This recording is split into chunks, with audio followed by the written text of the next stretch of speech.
नमस्ते फ्रेंड्स, बिरजित नाथ academy channel में सबको हार्दिक स्वागत। आज हम सिंपल इंटरेस्ट और कंपाउंड इंटरेस्ट के बारे में जानेंगे और कुछ सवालों का सॉल्यूशन भी करेंगे।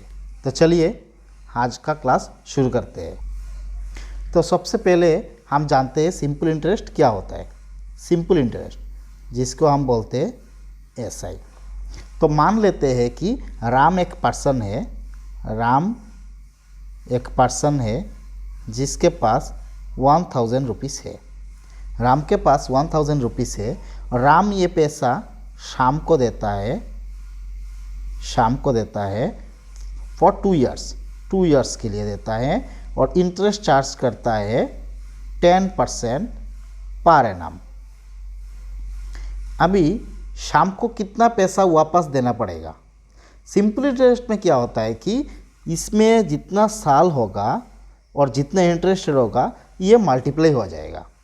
जैसे फर्स्ट ईयर के लिए भी 10% होगा, सेकेंड ईयर के लिए भी 10% होगा। अगर ये 3 साल का है तो 10% 3 साल के लिए हो जाएगा 30%। तो शाम को टोटल 20% इंटरेस्ट देना पड़ेगा।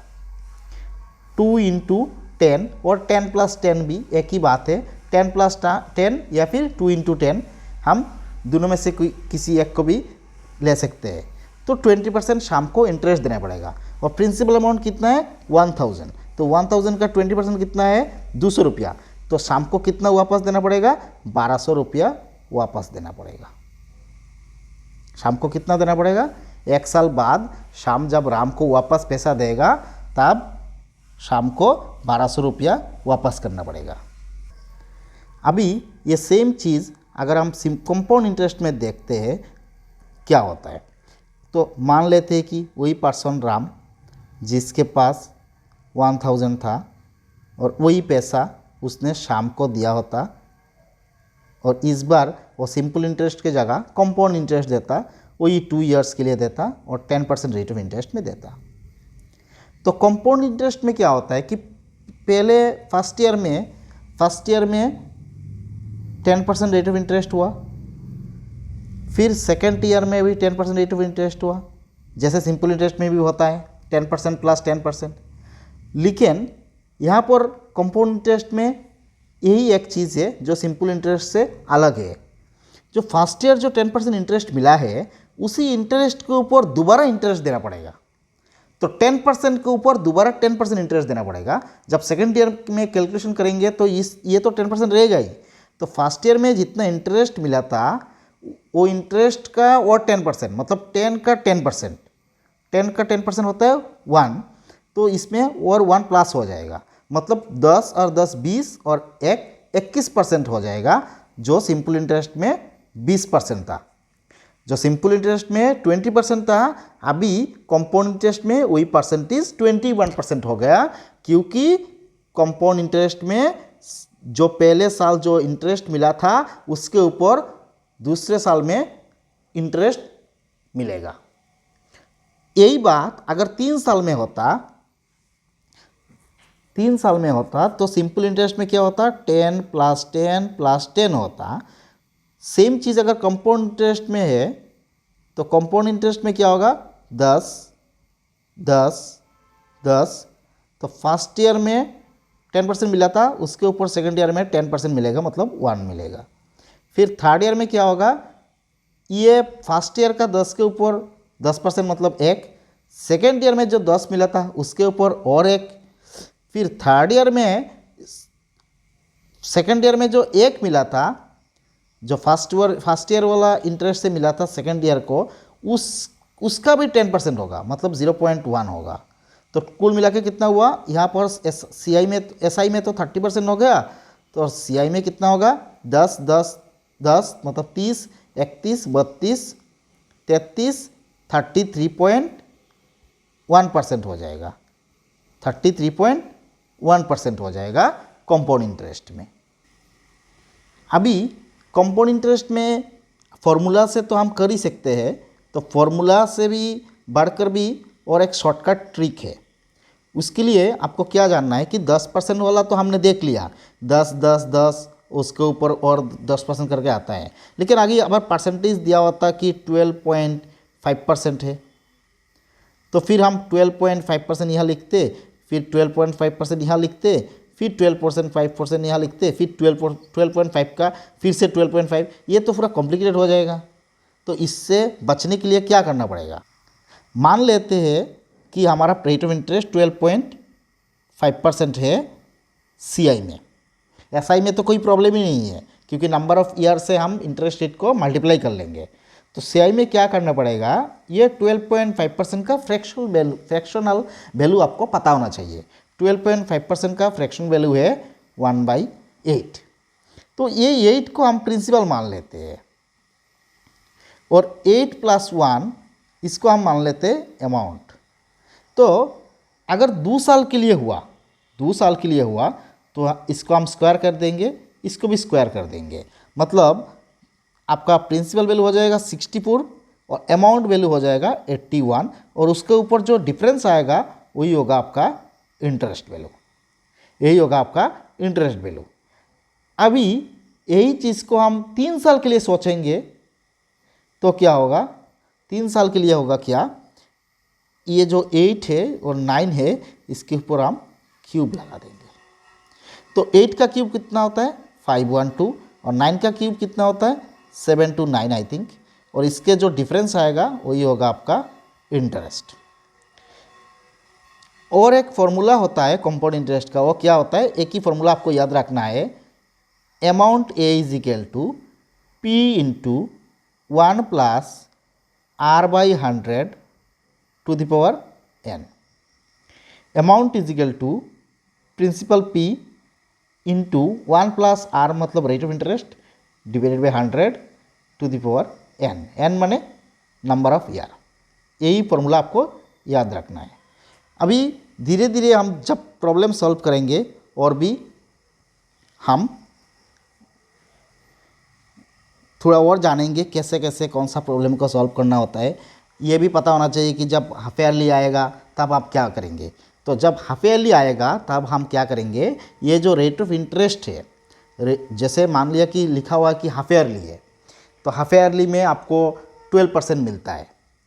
तो हम क्या करेंगे, हम रेट ऑफ इंटरेस्ट को आधा कर देंगे और टाइम को डबल कर देंगे। ये एक चीज़ आपको याद रखना है, ठीक है। तो हम चलते हैं अभी क्वेश्चन की तरफ। हमारा पहला क्वेश्चन क्या कहता है, what is the difference between compound interest and simple interest on a sum of rupees 25,000 at the end of 2 years at the rate of 20% per annum। मतलब यहाँ पर आपका प्रिंसिपल वैल्यू कितना है 25,000 है, प्रिंसिपल वैल्यू कितना है 25,000 और रेट ऑफ इंटरेस्ट कितना है 20%, टाइम कितना है 2 ईयर्स। और क्या चाहिए आपको, डिफरेंस चाहिए। किसका difference, compound interest and simple interest. तो बहुत सारे लोग क्या करेंगे, डायरेक्ट फॉर्मूला यूज़ कर देंगे। मानिए कि मुझे फॉर्मूला पता ही नहीं है, मुझे डिफरेंस का फॉर्मूला ही पता नहीं है। एक डिफरेंस का फॉर्मूला होता है, मेरे को याद नहीं है फॉर्मूला कौन सा है। अभी हम देखेंगे इसको कैसे सॉल्व करते हैं। तो जो हमारे पास सिंपल इंटरेस्ट में क्या कहता है कि 20% पर एनम है रेट ऑफ इंटरेस्ट और टाइम कितना है 2 ईयर्स है। तो 2 ईयर्स से मतलब 40% हो जाएगा 2 साल में इंटरेस्ट, सिंपल इंटरेस्ट में। SI में कितना होगा 40% होगा और CI में कितना होगा 20 + 20 और 20 का 20%, 20 का 20% कितना होता है 4 होता है। मतलब आपका कितना हो गया रेट ऑफ इंटरेस्ट 44%। अभी 44% और SI में 40%, CI में हो गया 44% और SI में हो गया 40%। मतलब इसका डिफरेंस कितना है, only 4% of principal value, only 4% of principal value is my required answer. तो 4% ऑफ प्रिंसिपल वैल्यू कितना होगा, मेरा प्रिंसिपल कितना है 25,000। तो 25,000 का आपको 4% निकालना है। तो 25,000 का 4% कितना होगा, 25,000 का 4% होगा आपका 1,000। 1,000 होगा आपका आंसर। तो पहला क्वेश्चन का आंसर आपका हो गया 1000। आई होप आप सबको समझ में आया होगा। अभी चलते हैं हम दूसरे क्वेश्चन की तरफ। Anoop invested ₹X in compound interest at 10% per annum for 2 years. And he also invested 4,500 in simple interest at rate of 7.5% per annum for 4 years. If the total interest received by Anup is 2610, then find the value of 2x. तो पहले हम क्या करेंगे, जिसमें data ज़्यादा दिया हुआ है उसका वैल्यू निकालेंगे, क्योंकि सिंपल इंटरेस्ट में दिया प्रिंसिपल वैल्यू भी दिया हुआ है, इंटरेस्ट भी दिया हुआ है, टाइम भी दिया हुआ है। इंटरेस्ट कितना है 7.5, टाइम कितना है 4, 7.5 इंटू 4 कितना होता है 30 होता है। तो टोटल इंटरेस्ट कितना होगा 30%। टोटल इंटरेस्ट कितना होगा 30% होगा। किसका 30% होगा 4500 का 30% होगा। 4500 इंटू 30% होगा आपका जो एसआई में आपको जो इतना इंटरेस्ट मिला है उसका वैल्यू। तो परसेंट का ये जीरो से ई जीरो काट देंगे तो होगा 45 इंटू 30। 45 इंटू 30 कितना होता है 45 3 कितना होता है 135, तो कितना होगा 1350। अभी कुल इंटरेस्ट कितना था 2610 था। 2610 से कितना माइनस करेंगे 1350, कितना रहेगा मेरे पास, कितना रहेगा 1260 रहेगा। कितना रहेगा 1260। ये किसका समान है, ये इक्वल है जो x है, x का कितना परसेंट इक्वल है 2 साल में 10% करके, तो 10 और 10 का 10 हो गया 1, मतलब कुल 21। तो x का 21% का वैल्यू होगा आपका, तो क्या होगा x का 21% का वैल्यू कितना होगा 1260। तो परसेंट का 20 तो इधर चला जाएगा, तो इधर डाल देते हैं ये 20 को। और ये देखिए कितना टाइम्स जा रहा है, इसमें 6 टाइम्स जा रहा है, तो यह डाल देंगे 6। तो 6 के बाद कितना ज़ीरो होगा 30 होगा, मतलब मेरा आंसर कितना होगा 6000 होगा मेरा आंसर। मेरा आंसर कितना होगा 6000 होगा मेरा x का वैल्यू। अभी कितना चाहिए मेरे को चाहिए 2x का वैल्यू चाहिए। ये तो x का वैल्यू होगा, तो मेरे को चाहिए 2x। 2x मतलब कितना होगा 12000 हो जाएगा। तो मेरा फाइनल आंसर कितना होगा 12000 होगा मेरा फाइनल आंसर। चलिए हम तीसरा क्वेश्चन सॉल्व करते हैं। The ratio of the investment of A to B is 5:6. Okay, A invested in SI at 15% rate of interest for 4 years, and after 4 years, interest obtained by A in SI is 3000, and B invested in CI at R% rate of interest per annum for 2 years, and after 2 years, interest obtained by B in CI is rupees 5760. Then find the value of R. हम क्या करेंगे, हम देखेंगे पहले कि इसमें principal value दोनों जगह में नहीं दिया हुआ है। क्या दिया हुआ है, प्रिंसिपल का इंटरेस्ट रेशियो दिया हुआ है। तो हम देख लेते हैं कि एसआई में कितना इंटरेस्ट मिल रहा है। एसआई में हमको कितना इंटरेस्ट मिल रहा है 15% रेट ऑफ इंटरेस्ट, कितने साल के लिए 4 साल के लिए। तो टोटल इंटरेस्ट कितना होगा 60%। अच्छा, ये जो प्रिंसिपल वैल्यू था ये कितना था 5:6 था। तो हम मान लेते हैं कि 5 का 60%, ये हम मान लेते हैं कि प्रिंसिपल 5 ही था, तो 5 का 60% कितना होता है 3 होता है। ये इंटरेस्ट है, तो इंटरेस्ट वैल्यू कितना दिया हुआ है 3000 दिया है। अच्छा, तो क्लियर हो गया अभी कि 1 का वैल्यू कितना होगा 1000 होगा, मतलब 5 का कितना होगा 5000 और 6 का कितना हुआ 6000। ओके, तो हमारा प्रिंसिपल कितना हुआ 5000 हुआ एंड 6000 हुआ। ओके, अभी जो सीआई में है उसका देखते हैं। सीआई में कितना क्या दिया हुआ है R% रेट ऑफ इंटरेस्ट है, कितने साल के लिए 2 साल के लिए। और कुल सीआई में कितना इंटरेस्ट मिल रहा है, सीआई में 5760, कितना इंटरेस्ट मिल रहा है 5760। ओके, तो हम ये पता कर सकते हैं कि कितना टोटल इंटरेस्ट कितना मिल रहा है। टोटल इंटरेस्ट कितना मिल रहा है कैसे पता करेंगे, हम ये लिख देंगे कि 5760 ऊपर लिख देंगे और नीचे कितना डालेंगे 6000 डालेंगे, उनका 100% लिख देंगे। तो कितना आएगा 0 काट देंगे, तो कितना रहेगा 6 से काटेंगे तो कितने बार जाएगा 9 टाइम्स जाएगा 54 और जाएगा आपका 6 टाइम, हो गया 96। तो कुल कितना परसेंट हुआ? 96% ऑफ प्रिंसिपल वैल्यू हमको इंटरेस्ट मिल रहा है, 96%। तो ये 96% को हमको 2 साल में कन्वर्ट करवाना है। तो 2 साल में आप कैसे करेंगे? तो हम एक काम करते हैं कि हम मान लेते हैं कि 40% है। आप बोलेंगे कि सर आपको कैसे पता कि 40% है? एक चीज़ देखिए, कंपाउंड इंटरेस्ट में क्या हो रहा है कि इंटरेस्ट के ऊपर भी इंटरेस्ट मिल रहा है। अगर आप मानेंगे कि 45% इंटरेस्ट है, रेट ऑफ इंटरेस्ट 45% है आर का वैल्यू, तो 45 प्लस 45 हो गया 90%। लेकिन 45 के ऊपर और 45 मिलेगा, जिसका वैल्यू आपको 100 क्रॉस हो जाएगा। लेकिन कुल इंटरेस्ट कितना है? 96 है। तो आपको ये भी ध्यान में रखना है कि हमको दोनों ऐसा नंबर लेना है, दोनों प्लस करने के बाद भी उसका इतना परसेंट ऐड करने के बाद वो परसेंटेज आए। जैसे 40% मान लिया तो 40 प्लस 40 हो गया मेरे पास 80, और कितना रहेगा 16।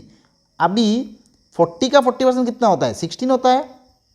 जब आप ज़्यादा प्रैक्टिस करेंगे ना तो अपने आप आ जाएगा। तो कितना हुआ? 96 हुआ। तो यानी कि मेरे पास क्लियर हो गया कि आर का वैल्यू मेरा 40% है, 40% आर का वैल्यू है। जैसे 2 साल के लिए कुछ कुछ प्रॉब्लम में आप पाएंगे कि 2 साल में दिया हुआ है कि टोटल 44% इंटरेस्ट हुआ है 2 साल में। तो इस मामले में हम क्या करेंगे? 20, 20 और 20 का 20% मतलब 4। जैसे 21% 2 साल के लिए, तो हमको पता है कि 10, 10 और 10 का 10% मतलब 1 हो गया 21%। अगर हमको दिया गया कि 3 साल के लिए है और दिया हुआ है कि 33.1 है, तो हम बोल देंगे कि 10% है, क्योंकि 10, 10 और 10 और 10 का 10, 10 का 10 ये करते करते हमको और 3.1% मिल जाएगा। तो हम आसानी से निकाल पाएंगे कि कितना रेट ऑफ इंटरेस्ट। तो इस क्वेश्चन का आंसर आपका आर का वैल्यू हो जाएगा 40। आर का वैल्यू कितना होगा? 40% होगा। तो चलिए अभी हम चौथा क्वेश्चन करते हैं। Rohit invested ₹X plus 1600 in compound interest at 10% per annum for 2 years and obtained an interest of ₹1176. If he invested ₹X minus 800 in simple interest at R% per annum for 3 years and received simple interest after 3 years is ₹1440, then find the value of R. तो हम क्या करेंगे? पहले देखेंगे कि क्या दिया हुआ है। 2 साल में 10% रेट ऑफ इंटरेस्ट दिया हुआ है। 10% में हमको पता है कि 10% में 21 होता है, क्योंकि 10 प्लस 10 प्लस 10 का 10 1, तो 21%। अच्छा, एक प्रिंसिपल वैल्यू का 21%। तो प्रिंसिपल वैल्यू हमारे पास कितना है? प्रिंसिपल वैल्यू हमारे पास है x प्लस 1600। इसका कितना परसेंट दिया हुआ है? 21%। कितना दिया हुआ है? इंटरेस्ट दिया हुआ है आपका 1176 दिया हुआ है। ओके, 1176 दिया हुआ है। अभी क्या करेंगे? हम देखेंगे 21 से इसको काट सकते हैं क्या? 21 से कितने बार जाएगा? 5 बार जाएगा। ओके, 5 बार जाएंगे तो कितना होगा? 105 होगा तो कितना रहेगा? 105 होगा तो 10552 रहेगा, इधर 6 रहेगा, 105 1 रहेगा। तो कितना होगा? अभी कितने टाइम्स जाएगा? अभी और 6 टाइम्स जाएगा। ओके, 6 टाइम्स जाएगा। ये परसेंट का 2 0 इधर चला जाएगा। कितना होगा? तो इसका वैल्यू होगा आपका 5600। ये 5600 से हम ये 1600 माइनस कर देंगे तो कितना होगा एक्स का वैल्यू? एक्स का वैल्यू होगा 4000। एक्स का वैल्यू कितना होगा? 4000। ओके, एक्स का वैल्यू हो गया 4000। अभी x माइनस 800 का वैल्यू कितना होगा? 4000 माइनस 800, मतलब SI में जो प्रिंसिपल वैल्यू है वो कितना है? x का वैल्यू 4000 था, 4000 से 800 हम घटा देंगे तो कितना होगा? 3200। ओके, ये 3200 हो गया। ये था हमारा पास प्रिंसिपल वैल्यू था। अभी सिंपल इंटरेस्ट में क्या हो रहा है कि 1440 मिल रहा है, 3 साल में मिल रहा है। तो मतलब इसमें तो इंटरेस्ट कांस्टेंट रहता है, हर साल इक्वल इंटरेस्ट मिलता है। मतलब 3 साल में अगर मेरे को 1440 मिल रहा है तो 1 साल में कितना मिलेगा? मैं कैसे निकालूंगा? 1440 को 3 से डिवाइड कर दूंगा, सिंपल हो जाएगा। तो ये कितना होगा 480, ये कितना होगा 480। अगर अभी हम देखेंगे क्या करेंगे, 0 से 0 काटेंगे, इसको हम 16 से काटेंगे तो 20 बार जाएगा, और ये 16 से जाएगा कितने बार, 3 बार। अभी हमको क्या निकलना है, 100% का चाहिए, क्योंकि हमको रेट ऑफ इंटरेस्ट चाहिए। वो 100 का वैल्यू आएगा तब रेट ऑफ इंटरेस्ट हम कैलकुलेट कर पाएंगे। तो 20 को कितना से मल्टीप्लाई करेंगे, 100 आएगा, 5 से मल्टीप्लाई करेंगे तो 100 आ जाएगा। तो यहाँ 100 आएगा, 5 से मल्टीप्लाई, यहाँ अगर मल्टीप्लाई करेंगे तो यहाँ भी मल्टीप्लाई करना पड़ेगा। तो 3 × 5 कितना होगा 15। ऐसे करके हम आर का वैल्यू 15 निकाल दिया। हमारा आंसर हो जाएगा 15। आर का वैल्यू कितना होगा, 15 होगा।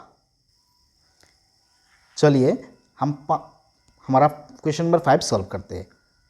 Rihanna invested a certain amount in compound interest at the rate of 25% per annum for 2 years, and the total amount received by Rihanna is rupees 5,000. Find the simple interest if she invested the same amount in simple interest at the rate of 15% per annum for 3 years.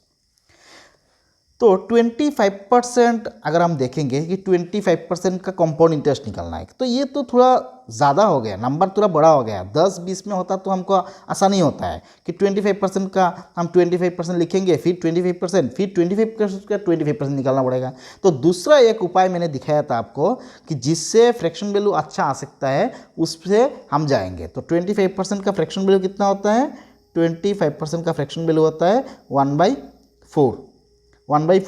तो अब हम लिख देंगे, ये इधर 4 लिख देंगे और 4 और 1 5 लिख देंगे। कितने साल के लिए बोला है, 2 साल के लिए बोला है, तो यहाँ स्क्वायर कर देंगे। इसका वैल्यू कितना आया 64, इसका वैल्यू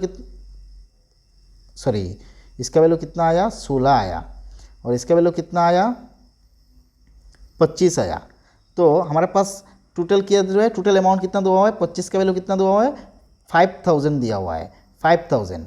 25 का वैल्यू अगर 5000 है तो हमारा 16 का वैल्यू कितना हो जाएगा 3200 हो जाएगा, 3200 होगा, क्योंकि इसमें 25 को इससे हम काटेंगे तो 2 बार जाएगा और 00, मतलब 200 टाइम्स, 200 टाइम्स। तो 16 से भी 200 टाइम्स कितना होगा 3200 हो जाएगा। यानी कि मेरा प्रिंसिपल वैल्यू आ गया। प्रिंसिपल वैल्यू कितना था 3200 था मेरा प्रिंसिपल वैल्यू, 3200 मेरा प्रिंसिपल वैल्यू था। अभी हम क्या करेंगे, मेरा प्रिंसिपल वैल्यू तो 3200 आ गया।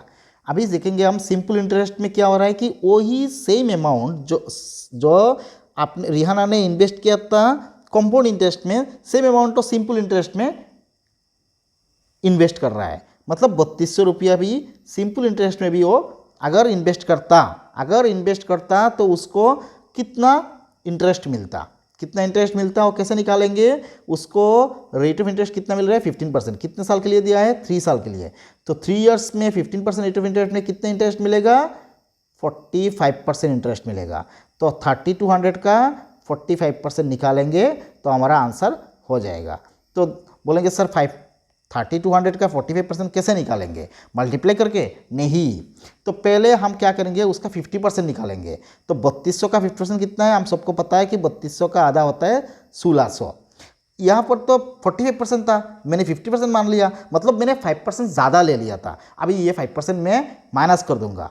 तो 50% अगर 1600 है तो 5% कितना होगा, 10 कम हो जाएगा, तो यह होगा 160 माइनस हो जाएगा। अगर यहाँ से 160 माइनस कर दिया तो 0 हो जाएगा, 4 हो जाएगा, 4 हो जाएगा और 1, मतलब मेरा आंसर हो गया 1440। इतना रुपया मेरे को सिंपल इंटरेस्ट में एज ए इंटरेस्ट मिलेगा। चलिए आज का हमारा लास्ट क्वेश्चन है ये। ए invested ₹X in simple interest at 15% rate of interest per annum for 6 years. B invested ₹1000 more than that of A in CI at 20% rate of interest per annum for 2 years. And the ratio of interest obtained by A to B is 15:11. Then find the investment of A. Okay. तो 15% rate of interest दे रहा है simple interest में, कितने साल में, 6 साल में दे रहा है।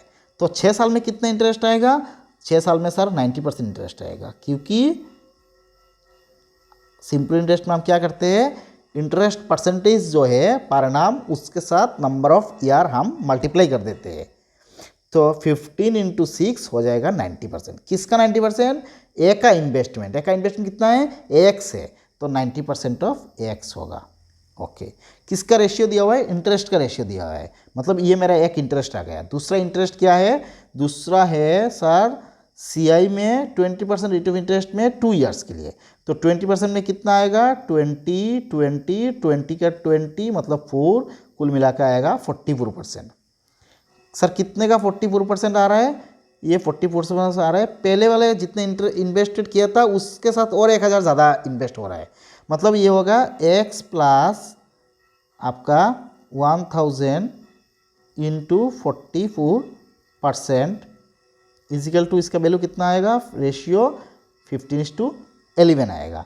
तो इसका परसेंट से ये परसेंट काट देंगे, 15 से 90 को काट देंगे, ये आ जाएगा 6, 11 से 44 काटेंगे, यह 4 आएगा, फिर इसको काटेंगे 3 टाइम्स होएगा, इधर आएगा आपका 2 टाइम्स। तो अल्टीमेटली आपके पास क्या रहेगा? 3 into x divided by 2 into x plus 1000 और इजिकल टू क्या रहेगा? इधर तो सब कट गया तो 1 रहेगा, मतलब ये दोनों इक्वल हो गए। अभी 3x से हम 2x घटा देंगे तो x रहेगा, 3x से हम 2x घटा देंगे तो x रहेगा। x इक्वल टू कितना होगा? 2 इंटू 1000 मतलब 2000 रहेगा, 2000 रहेगा x का वैल्यू। ये x कौन सा है? यही x है सर ए का इन्वेस्टमेंट। तो ए का इन्वेस्टमेंट कितना है? ए का इन्वेस्टमेंट है सर x का वैल्यू 2000 जो हमने अभी निकाला। ऐसे करके हम simple interest and compound interest का प्रॉब्लम सॉल्व कर सकते हैं। अगर आपको मेरा वीडियो अच्छा लगा, मेरा पढ़ाने का तरीका अच्छा लगा तो हम नीचे कमेंट कर देना। मैं सिंपल इंटरेस्ट कंपाउंड इंटरेस्ट का और मतलब नंबर ऑफ़ क्वेश्चन और बढ़ा के और एक वीडियो बनाऊंगा जिसमें आपका मेंस लेवल का क्वेश्चन रहेगा। ये तो प्रीलिम्स लेवल का था, तो मेंस लेवल का क्वेश्चन मैं लेके आऊँगा और कौन सा चैप्टर आपको चाहिए एरिथमेटिक का वो भी मैं लेके आऊँगा। मेरा पहले जो 2-3 वीडियो था वो बंगाली में था, तो मैं सोचा कि ज़्यादातर लोगों के पास मेरा वीडियो पहुँचे, इसलिए मैं हिंदी में ट्राई किया। अगर मेरा किसी भी जगह कोई गलती हुआ है तो आप थोड़ा कमेंट में बता देना।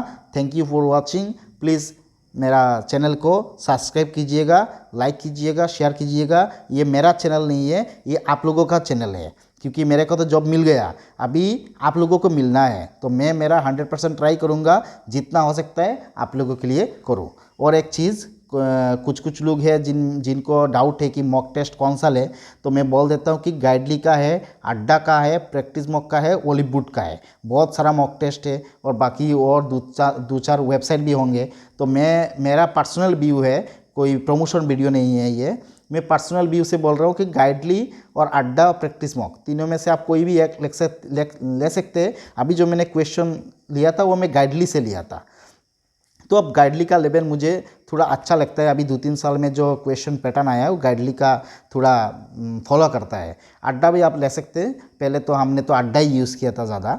अड्डा में बहुत सारे प्रैक्टिस मिलता है, प्रैक्टिस मॉक मिलता है, लेकिन आप किसी एक मॉक टेस्ट भी ले सकते हैं। और बाकी जो लाइव टेस्ट जितना आता है वो अटेम्प्ट कीजिए। ओलिवुड का भी आता है, टेक्स्ट बुक का भी आता है, अड्डा का भी आता है, आपका गाइडली का भी आता है। फिर आपको पता चलेगा कि ओरिजिनल लेवल क्या है, मतलब कंपटीशन क्या चल रहा है, क्योंकि वो ऑल इंडिया मॉक होता है। तो थैंक यू फॉर वाचिंग। और कुछ भी आपको जानना है तो आप कमेंट में बता देना, मैं आपको बोल दूंगा। मेरे बारे में थोड़ा बोल देता हूँ कि मैंने 2019 वाला जो IPS क्लर्क था वो मैंने निकाला था, और मैं FCA AG3 भी निकाला था। तो अभी मैं एक पब्लिक सेक्टर बैंक में PNB में मैं सीनियर कस्टमर एसोसिएट काम कर रहा हूँ, और मैंने कोई प्रमोशन अभी तक लिया नहीं है। फ्यूचर में देखते हैं क्या होता है। Thank you for watching.